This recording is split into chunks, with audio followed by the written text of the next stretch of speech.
উবাই ইবনে কাব বলেন ফাযালিকা হুয়া তাকওয়া। আরে তাহলে আপনি তো ঠিকই জানেন তাকওয়া মানে কি, এটাই তো তাকওয়া।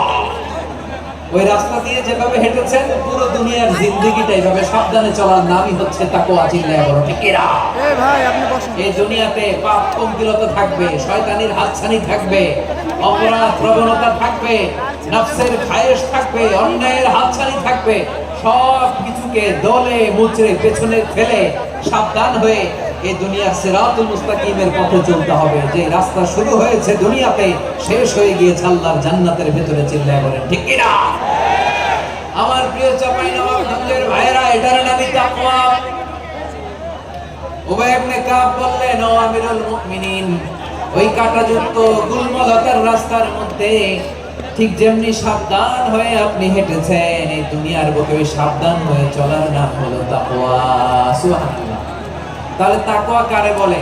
আমার চাঁপাইনবাবগঞ্জের কলিজার টুকরা ভাইরা, বুঝতে পারছেন আপনারা?